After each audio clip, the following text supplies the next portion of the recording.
Good evening. Thank you once again for joining another episode of Sounds Nerdy. Tonight I'm your host, Darweshi Cobbs. With me as usual, I always got Charles Pinckney, Jamocha Cobbs. Make sure you please follow us again at Sounds Nerdy at Twitter. You can follow me at WeshyCY2. Pinckney Char on Twitter.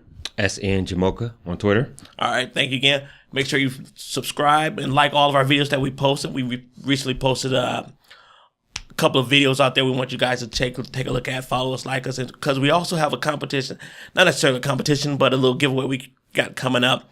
So if you like us, subscribe to us. We'll tell you more about this in the coming weeks. Thank you once again. Let's get started with the show. First of all, we just seen the release of the Star Wars new trailer. I thought it looked pretty sweet. It was a nice little thing. I'm excited. I know I'm going to be lined up with my Star Wars gear on the night it releases in December. Just can't wait to tell them and give them my money on that. Yeah, December 18th seems so far away. I mean, the trailer was amazing, spectacular, nerdtastic, whatever adjective you want to give. It was all of that. It can stay far away just long enough because we're getting ready to get into a summer season, so I want to get some warm weather before I get into. No, okay, you're right. I get into December, so I let it come at its own pace. But yeah, I can't wait to see this movie. I've been waiting for it since episode 3, so it's unique and exciting to see what Disney does with this movie. I wonder how they're gonna put their imprint on stamp on this movie. I hope they stay true enough to the series and give us a Star Wars fan. I want them to stay true, but also want to take some liberties and start to take it in a new direction. George Lucas even said he's looking forward to seeing what they do with the new Star Wars. So I'm really looking forward to it. And as long as they get a little bit of freedom and creativity to deal with it, that's cool with me. But I don't want to go straight too far from the roots of Star Wars. I'm sure they're going to stick to the canon, but, allow some. I mean, we do see some of the creativity. Just take a look at the trailer. I mean, we got some new characters. Like the first character we've seen from the first trailer. Yeah, Finn, the Stormtrooper guy. Yeah, he's a new character. Yeah, so he came out of nowhere. Out of nowhere. And I like the 3-prong lightsaber. That's a new, unique twist to the Star Wars. They did it in the first 3 episodes with the double-ended lightsaber with Darth Maul, and now we got a 3-prong lightsaber. I want to see who using it and how they're gonna use it. That looks interesting enough for me. Yeah, I think Disney, they do good by movies usually. I mean, they might have bad movies, but I don't really hear about them too much. And I'm actually looking forward to it as well. I'm not even really a Star Wars fan. I haven't seen this whole series. I plan on watching it just to see this movie, though. Yeah, but back to the trailer itself. Let's talk a little bit about what went on in the trailer. So I think the opening shot, they showed a starship. A Star Destroyer crash landed, and then you saw an X-Wing as well. Then you saw some type of speeder going in the background. So I believe this took place on the planet Jakku. I think this was a couple of decades after the Battle of Yendor. So, and then what else we saw in the trailer? We seen a crushed up Darth Vader mask. Right. Yep. We also seen a hand, like a mechanical hand, which we assume is either Luke's hand. When they got, I don't want to give away the story for some of the people who haven't seen it. He's handing a lightsaber over to presumably might be his sister, and also his voiceover. He's saying, "I have that power, and my sister has that power. Now you have that power." So either we thinking he's talking to his offspring, so it could be a child, another friend, a brother, a cousin. So I'm assuming it's going to be some kind of offspring that he's talking to. That's what I assume, but it's interesting to see that. To see who that is that he's talking to. And also they show like the new character. I love his costume. It kind of look almost Cobra Commander-ish, but I love that costume. It looks maybe it's really going to be sweet. a new form of the Sith Lord, because there's always 2, no more, no less. So right. See who's coming up, who's going to take the bad guy. And like the Stormtrooper at the beginning, in the first trailer that they released, you could tell he was a Stormtrooper. But then in the later trailer, the new trailer they released, he looked like he was donning the traditional, rebel outfit, like or scavenger outfit. Yeah, right. Yeah. And I don't know for sure, but I think he may have Jedi powers, Finn, the Stormtrooper. I can't say for certainty, but I think somewhere during the voiceover where they said something about you have that power, I thought he was shown on the screen as well. But also, at the Star Wars celebration that they also had this past weekend, they showed a costume of him, and clearly in the costume he has a Jedi lightsaber in his pocket. Could that be throwing us off the scent? Who knows what that could mean? I don't know, but I just can't wait. I mean, it was a lot of little nuggets in there that just had me so excited. I think I watched the trailer like 10 times already. And let's talk about at the end of the trailer when they show Han Solo and Chewbacca. Yeah, I mean, that was Harrison Ford looks pretty good for 30 years later, 40 years later after the first Star Wars. I mean, when you see that, you get like chills, like say, hey, he's back. So if you follow the other stories, how is he related to the voiceover that was going on? Like, is he the grandfather of this person that going on? Because if we all seen the story, him and Leia gets married. Right. So whose children are these? Or is he? Do they have even children? a child? Right. Yeah. These are a lot of questions that's we hopefully get answered as they continue the new saga and a new generation comes along and gets involved into the new Star Wars saga in the world. It's pretty interesting. I can't wait to see what they do with it. Another teaser trailer this summer, hopefully.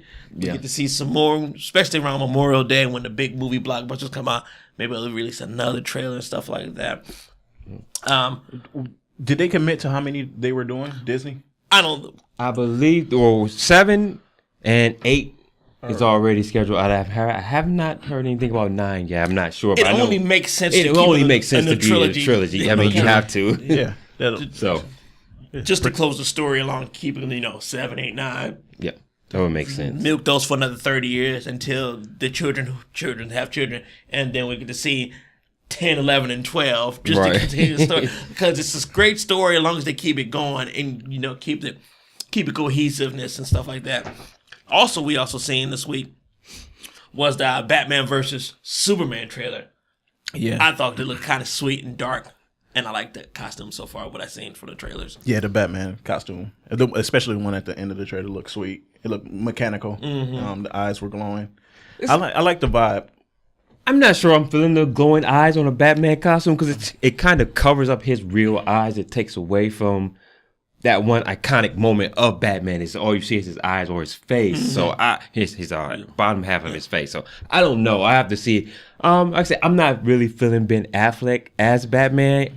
I will have to see his performance. I think he's gonna play I don't know. hell of a Batman. I think he's gonna play a hell of a Bruce Wayne. I mean, it's a different role than he's normally played, but I think he can. I think he's got the cachet and as an actor to pull it off as a Batman. I like Ben Affleck as an actor. I just don't know about him in this role, but hopefully I'm proven wrong. I think he'll do well. I mean, I trust Zack Snyder, the director's choice.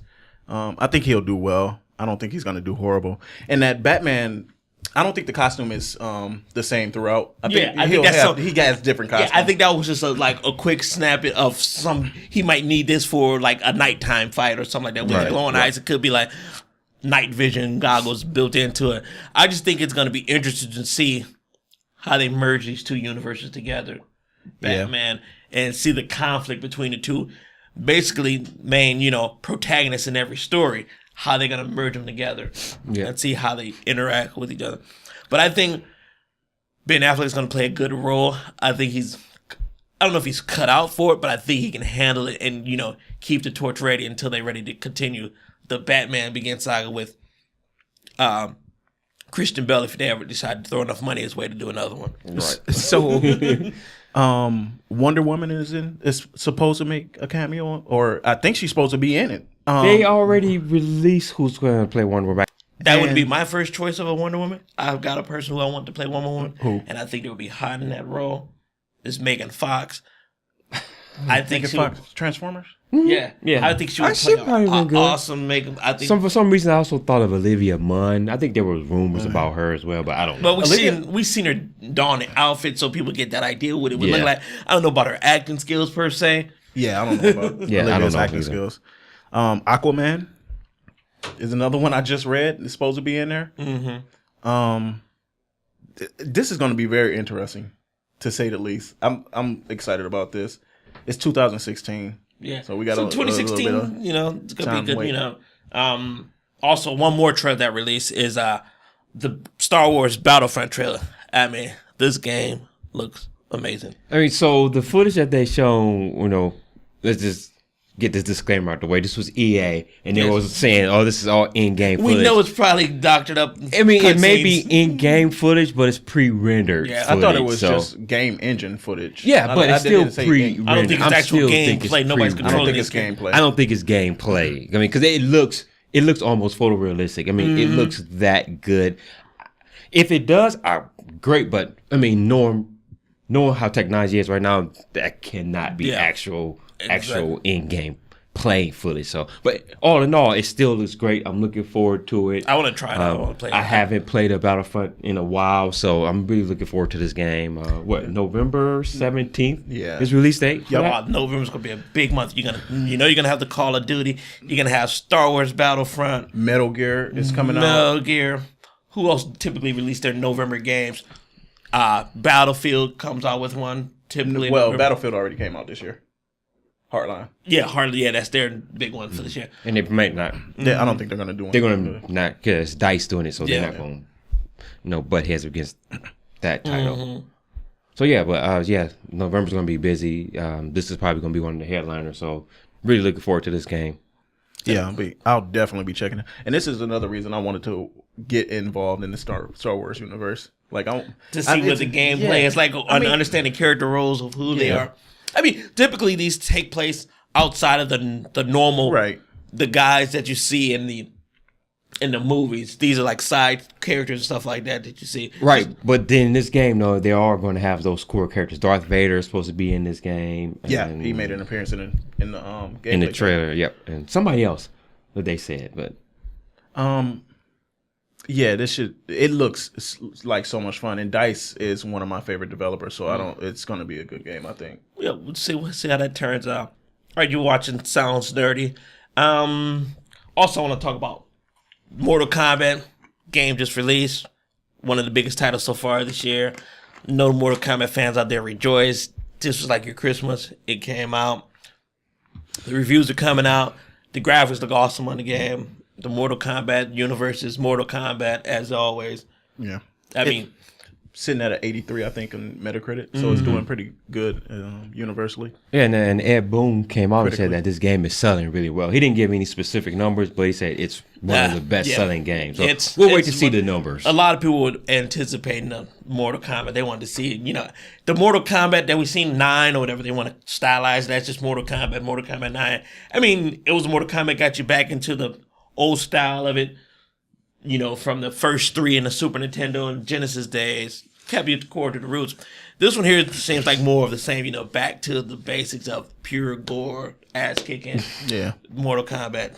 I mean, the previous one was pretty just basic. I think the previous one was like a reboot of the Yeah, I think series. there was a reboot to get you back into the feel of it, because they started losing fans when they came out with the Shaolin monks, and then the Mortal Kombat versus DC was just a different take on something else because they got eliminated the blood and gore for that one. Right, well, DC didn't want that. So this one, when they came out with Mortal Kombat 9, it got them back to the roots, and this one here is where they can actually flex their muscles and show up. This is what we can do with Mortal Kombat and next gen. Right, and using next-gen technology. I mean, when we've seen the X-ray vision, which was in the last game, that looks better than ever in Mortal Kombat X.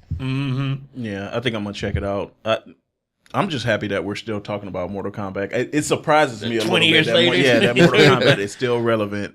It does surprise me. I'd never been a Mortal Kombat fan, like especially back in the old days. I was always more Street Fighter. Oh yeah, it was a battle. It was Street Fighter or Mortal Kombat, basically. I mean, So they both had their cult followings. I'm surprised it lasted 20 years because there was a lot of fighters that went by the wayside, mainly like Pit Fighter. Remember that game that's first used he used the digitized actors. It was terrible. Terrible. I don't ever. Pit Fighter was horrible. Yeah, But it was an arcade fighter, and it was a fighter. But Mortal Kombat stuck it out for 20 plus years, and And they've also, like I said, they've changed their formula. Now they've revamped the series, and they listened to their core audience, and they're giving them what they want. I mean, more characters. Like I said, it's more gore than ever. So Ed Boon and those guys just have a passion for making fighting. Like they have a true passion for making fighting That's games. all I've they never do. seen. Like that's all they do. I'm surprised that he's not tired of it. exactly. He's been He loves making it, pretty man. much the same game his whole gaming career, And and I he still loves More it. power to him, and they're Yeah. progressively better. I mean, and since primarily this is a tech blog, and you want to talk about your new video games, stuff like that, you need something to watch them on. Vizio just released or announced their M series 4K TV, starting around $600. A 4K TV at $600. This is what we're talking about to get the 4K revolution started. We can play all these fancy games, these new games on high def, great looking TVs. Vizio makes a really great TV for the low-end Vizio market. makes a great TV for that price range. Yes. I mean, and like I said, with that $600 price range, they're really undercutting what Samsung is doing with their UHD TVs, which we talked about in our previous episodes. But Samsung's cheapest TV is coming in at $1,000. Vizio's is coming in at $600. Vizio's high-end The TV, M80 C30. It's their 80-inch TV, $4,000. $4,000. That's you can't beat that. You can't beat that. What's Samsung's high-end TV? 10 grand? I mean, it's over double the price. But Vizio's, making waves in the market. So they're doing a really good job with their TVs. Like I said, their TVs sell well. They look good. Yeah. They remind me of AMD. Vizio's like the AMD of TVs. They don't. I don't think they do much marketing. They let word of mouth sell their TVs. Like they definitely don't market as much as Samsung does. Of No, course no, not. right. Samsung's got the big money, the big Samsung muscle, has the deep pockets. Yep.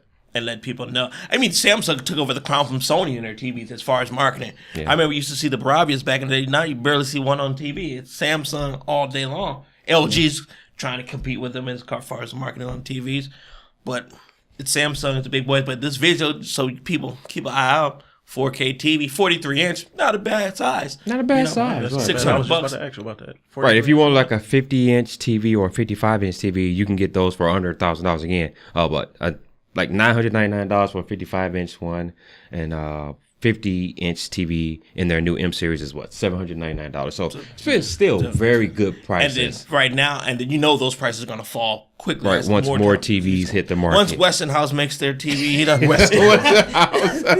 Westinghouse, get out of here. No offense, Westinghouse. Sorry. We love for you to send us a TVs sample. are horrible, Hey, man. if you send us a sample 4K TV, we'll love to review it and tell everybody that it's a great TV. Yeah. You Well, can review it. I will review it and watch it. I'll tell you how Mortal Kombat X looks on it, or while I'm watching the Star Wars trilogy in 4K on it. Right. Looks on it. Quick note: I want to talk about the Apple Watch pre-orders and the delays in the shipping of the Apple Watches. So again, Apple does their thing. Their pre-orders were almost 1 million Which right is now, good for a smartwatch. which is really good. Like I say, it's the 1 million numbers are more than all other smartwatches combined. So again, that's Apple making a market and doing what they do best, and that's selling stuff. So They're a great salesman. They always be closing Apple. They love to sell you a product. I mean, I said this before. The watch looks, functionally, it looks like it does more than any other smartwatch It's a out lot there. going on it's, on that yeah, watch, right. it's understandable why it's selling the way that it is. It looks like it does more than just give you notifications. So that immediately makes it more appealing than any other smartwatch out there. and But- also it does have the Apple name. yeah, I mean, the Apple the brand, of course, the Apple brand is strong, yeah. right? But I wonder how much of that, I don't know. I feel like they're kind of doing too much. It's too expensive, first of all. I think the Price point is off a little but bit. Right? evidently 1 million pre-orders. Of course. I mean, a lot of people, when you think Apple, you think premium, so you think you want to pay a premium price for it. So, I mean, they can charge. I mean, the market dictates what they can charge. So they feel if they can do it, they wouldn't do it. Well, people wouldn't buy it. So they know they can get away with it, so they do it. One thing I believe is that if this is a bad product and it's not what people are looking for, and they bought one, it's the sales you'll see that in the sales number. We probably won't see it sell much more. We'll check out the secondary market and see how many people are trying to sell it off secondary. Once they get it home, it doesn't do what they expect it to do. I don't really understand what I want my smartwatch to do. I mean, because I'm just not understanding wearable technology right now. It's just not where I think it should be in this day and age. So I'm going to reserve judgment on getting a smartwatch until I think it's functional for me. We'll be getting a Pebble time. Oh, So yeah. we'll do an unboxing on that and a review probably. Yep. I just want my smartwatch to be a notification center. I want to be able to check game scores. Yeah, something time, quick like of that. course. Like if you don't really need to pull your phone out at the time, if you want to be discreet, say you're at that family function, a wedding, funeral, and you want to see who's winning, you just don't want to pull your phone up, but you can check your watch real quick. That's a cool function for it instead of pulling out your phone. And have it be a step counter as well, because I don't want to wear a Fitbit and a smartwatch. Yeah. Right. Yeah. So Yeah. And also, they're talking about there may be delays in getting your Apple Watch. Somewhere up to 46 weeks. Now, people who order their Apple Watch won't get them on day one. So that's kind a of big a blow. bummer. That's a Yeah. huge blow. So if you just recently ordered your Apple Watch, you're not going to get it until June. And so they have 38 different models. 31 of the different models, the different variations, won't be available at launch, and you have to wait for those. So that's a huge bummer and a huge blow. Was this Apple creating a scarcity problem, or did they just underestimate? I don't know if it's a scarcity problem or it's just a production issue. They can't get them out right now. I don't know. I wouldn't be surprised because Apple is just now stepping into this game. I wouldn't be surprised if they just didn't know what the market was going to do. What the demand was going to be. Yeah. So I mean, smartwatches haven't done. I mean, they've done well enough to stay alive, but they haven't really been outstanding as far as sales goes. Right. And Apple is probably like, let's do this. Let's get this many out and see how it does. Yeah. See what demand is. Also, let's talk about the LG G4 leak that just happened of some of the pictures and stuff like that. Just showed. Yep. I know it's a big, sleek, massive screen. Yep, 5.5 inches. Yeah. IPS quantum display. 2560 by 1440 display. Yeah, Yeah, so that's going to look really good. Again, it's competing right with the big boys. yeah. so. When you come in as a flagship, you want to make sure you hit those those points on the bullets on the board. Like, yeah, we got the 2K display as well. We've got the big screen. We've got the removable battery. Right, a couple things that the LG G4 has that the Samsung does not have. Said the removable battery and the SD slot. Yep. So, It's a big and key. everything else is hitting the mark to a 3,000 milliamp battery. Big battery compared to. Yeah, I wonder what battery life is going to be like on this. That's one thing I said I was going to... They're using the Qualcomm Snapdragons right in this one. Yeah, Snapdragon, for sure. They don't make their own processor. I want to get one of these so bad so I can test it. and Yeah, see I would what like it's to. I would So like LG, to test if it. you're listening, send us a test model. We'd love to test drive it. Give it, give a review on it. Yeah, and they show so many different variations With for the their changeable phone. cover backs. With the changeable covers, right? All with the leather. So again, I'm not still sold on the leather. Well, maybe once I get my hands on it, I'll see. But I don't know. I mean, is it real leather or faux leather? That's the thing. It's probably. I would say it's probably real leather. You think? I would think. We'll see. We'll see. Yeah, if you give me some real leather, maybe it's something to talk about. But The camera's supposed to be real nice on it as well. I'm looking at some pictures of it now. It looks nice. It looks nice. Yeah. well, LG creates a really nice phone. They really do a good job with the design, functionality, features, and make a feature-rich phone. So just keep your eyes peeled to it, see what's happening when we get that unboxing for this one and a review up and tell you guys about it. Also, I want to have a bitch session right now. These carriers are really getting my goat going when they're talking about when they're removing features in tramp stamping phones nowadays. We just seen another example of it with the carriers removing features from the S6 and the S6 Edge across all four carriers here in the United States. I'm not sure what they're doing in Europe because we're not in Europe. We don't have any European models to verify what's happening. But it's really starting to tick me off how they decide they changed the phone from what the manufacturer wanted it to be. Right. Samsung, created the phone, they put the software on there, they loaded it, sent it out to the characters, and the characters are now stripping it from stripping that software from those. I mean, I'm not understanding what they're doing, and it appears that Verizon, yes, the big V, the big red company, is the most egregious. So the phone was supposed to ship with Microsoft products, Office, OneDrive. Verizon is stripping all of that out of all the Galaxy S6 models. I don't know why. They're just doing it. So mine's did not come with Office for sure. Right. I didn't see Office on here. I have the T-Mobile model. Yeah. I don't have Office on my Sprint model either, and I got the Edge. There's no Office, but I got the OneNote and the OneDrive. Yeah, I had the OneNote and OneDrive. So it did have Microsoft products on it, but it wasn't. I didn't see Office. Yeah, no OneDrive. I mean, Sprint. No Skype. Yeah. This is for the Verizon. This is for the Verizon model, right? And you have the T-Mobile. Yeah, I had T-Mobile. Mine had OneDrive and OneNote. Yeah, T-Mobile. Apparently, T-Mobile is only limiting the ability to remove the S Finder and the Quick Connect. Yeah. Everything else they said they left the same. Yeah, so I know from the Sprint model they removed the download booster and stuff like that. Well, they didn't have the download booster on the S5, so I was kind of expecting that's just a Sprint policy, and they don't want the download boosters or anything once you use their data on the 4G side. So, but yeah, and then when they put their tramp stamps all over a phone, it just it's no need. I mean, we already see guys advertising on TV. I don't have a problem with it because it's just marketing. That's all it is. Because your phone is going to be seen by other people, and if they see, it's just getting that brand out there. I personally don't have a problem with it. I don't like it. It doesn't bother me. I actually hate it. I hate it when I want this phone to be what the designer of the phone made it to be.